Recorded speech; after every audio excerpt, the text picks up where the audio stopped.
Hi YouTube! Where have I been? Well, I have been traveling and been a little preoccupied with some things, exciting things, but I've had my camera in my bag, in my travel bag, without my battery attached, so I wasn't able to vlog like I normally would have liked to. But I want to give you a quick update and give you our car testimony. So since the last time I vlogged from the car, we got a new car, and I just wanted to kind of go over a little bit of our story that a lot of people don't realize or don't know. So when Chris and I got together, let's take it back. I'll take it back to personally. Personally, my first car I ever had, I bought by myself. I went to college and was working very hard and did an internship in DC. Came back and bought myself a car.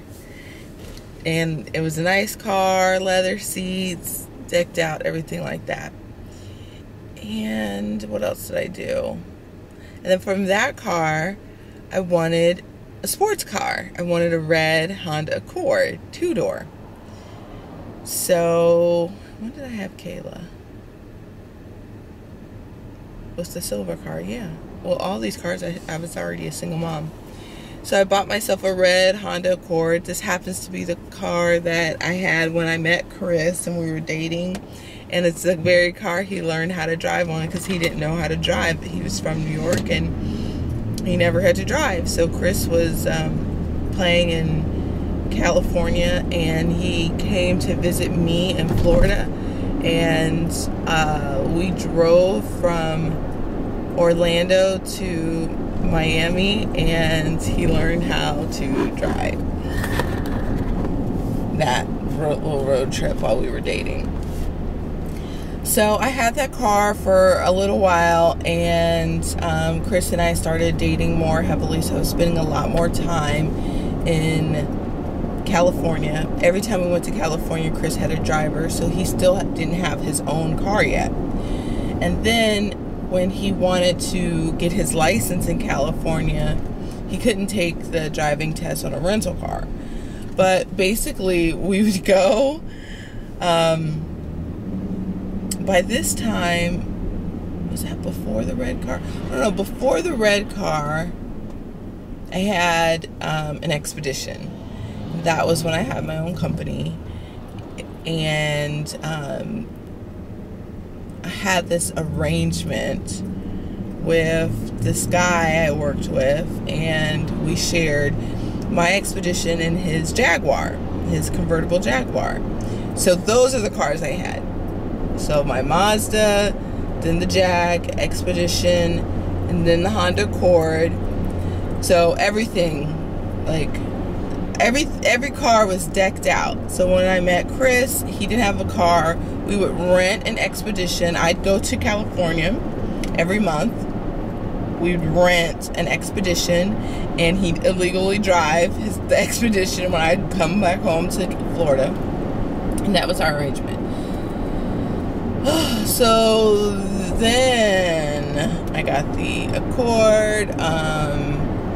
Things started changing for me, and I went through this whole legal battle. And then Chris got sick, and life started to change. So through my whole legal battle, I got rid of my Honda Accord. I did a voluntarily, I sold it back actually for that one. And because I was paying all these legal fees and things like that. And again, Chris still didn't have a car. So we moved to Atlanta, and the first thing we do is Chris gets his license and buys an Escalade. And that was like our family car, because at the time I didn't work, and actually neither did Chris. Our whole life was devoted to getting him healthy. Well, things changed with the way his health care was covered, because he had been cut by the Golden State Warriors, and it was all about Chris getting healthy. When his treatments were no longer covered, and we had to pay $35,000 a month to keep Chris alive, we had to make some really tough decisions. I wasn't working, he wasn't working, his contract was over with the Warriors, and we were paying all this money to keep Chris alive. We found a way to get from $35,000 down to $25,000 by me administering his medicine. And then from $25,000 we got it down to $10,000. And then from $10,000 we got it down to $5,000 a month. But after a year of living like this, a monthly IV medicine that costs so much, we had to make some more tough decisions. And the first decision that we had to make before our house was to get rid of the Escalade. Now, before we got rid of the Escalade, at this point, we had only had one family car, and I was starting to work again. I was planning events at Corporate Sports Unlimited. And Chris mentioned to someone how, man, he really wishes that he could buy me a car, but given our situation, he couldn't. And he just mentioned this casually at the gym to someone, and that person said, "You need a car for your wife? Here you go." And the person gave us a free and clear car. It wasn't like a fancy car, but it really meant a lot to us, especially at the time we were going through such hardship. So God, showed us, like, don't worry, I have your back. And we got that car. Then we gave up the Escalade. Again, we turned it back in. We said we can't afford this. The Escalade was very expensive. Like, not just on, like, it was expensive in the terms of the insurance was very high, and it had gotten broken into and was such a target. We got tickets in that car all the time. It was like a Cadillac tax is what we called it, because everywhere we went, everything was a premium. Gas, we go to the car wash, they want to, oh, you got that big old truck, I gotta charge you extra. You pull up at the nail salon, everything, there was a different perception of how people treated you when you pulled up in this big black Escalade with rims on it. And that really showed me how different people treated us, because at one point we had the Escalade and then we had the Chevy Impala, and we could be riding around the Chevy Impala unseen, unnoticed. Nobody cared. Nobody treated us like we were like royalty and they had to like ooh and ah over us. People treated us regular. And I was like, wow, I never noticed it, because I had always ridden in luxury cars, how different people acted toward us due to the Cadillac tax. So we ended up moving to Pittsburgh, and just the Impala, and the Impala lasted for us great in Pittsburgh, but it was a rough winter and it really went through a lot. We praise God that we had it, but eventually after the winter, it was a tough winter in Pittsburgh that year. The Impala broke down, and for the first time, our family of 4 had no car. So we're living in Pittsburgh. Chris is still getting treatments. Chris has gone back to college to have health insurance. I'm still a stay-at-home mom with 2 kids, and we had no car in the city with no family. And God showed his favor again. We had neighbors who turned out to be like angels, because we were going through the hardest time of our life. Not knowing where income was going to come from, not knowing how things were going to turn out health-wise with Chris, not knowing anybody in Pittsburgh, and having no car with 2 kids. And our neighbors, they know who they are, the Hunts. They just showed up for us. They'd show up with dinner. They'd show up and take us, any place we needed to go with the car. They'd let us use their car to go out on a date and watch the kids. It was just miraculous. And nobody really knew we were going through it, just because our focus was so much on survival and kind of making it, that nobody really knew what was going on. Or matter of fact, I remember at this point in time, this is when the Myositis Association approached Chris about being their spokesperson and really wanted Chris to start public speaking. And little did they know, we didn't have a car. We didn't have any way of like getting Chris to half of these events. But God is so faithful. Chris got better and life turned around in the sense that physically he was great. Every doctor he had seen in Pittsburgh, great physicians, gave him the green light to go do and try everything. So we had saved up some money at this point, and it was time to move back to Atlanta to our house, which had been sitting empty this whole time we were in Pittsburgh. Our house just sat there. And at one point we had a tenant in there, but they weren't paying. So our house just sat there empty. So we were packing up, moving back to Atlanta. Chris was trying out for NBA teams again. So it was really no big deal that, you know, we didn't have a car. We just went back to renting a car for the month. And, you know, we're back in a luxury car. It's all good. So while Chris is trying out for teams, he comes home and he talks about his chest hurting. And he ended up having heart surgery. So that delayed things financially where we thought things were about to turn around. And we were back to renting a car every month. And that also can be very expensive with 2 kids and a house sitting there needing to be supported. So just things changed. And we ended up being without a car again because it was getting so expensive. And at that point, my sister bought herself a new car and gave us her old car. So we're now at 2 free cars.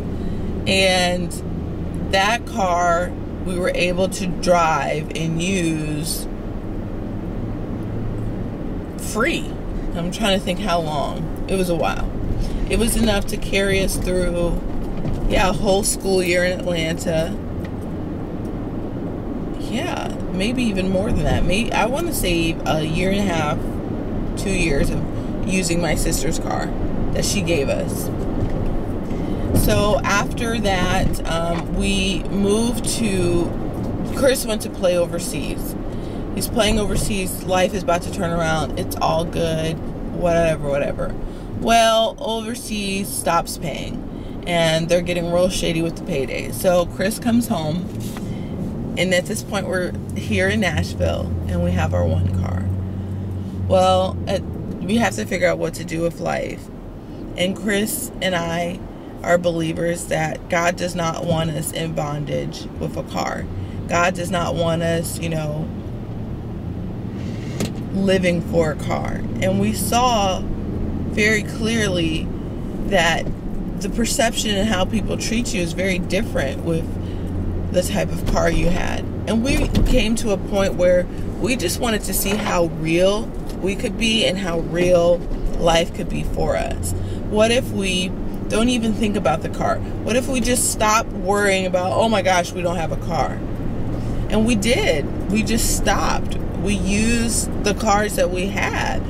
My dad has a company car, so the Kia we always drove was my dad's because it was just sitting and he let us drive it. Like, God blessed us always with a way to get around, a way to go where we wanted to go and do what we want to do. And we didn't have to go rent a big old fancy truck and waste money. And we decided that we would ask God very specifically and clearly what we wanted.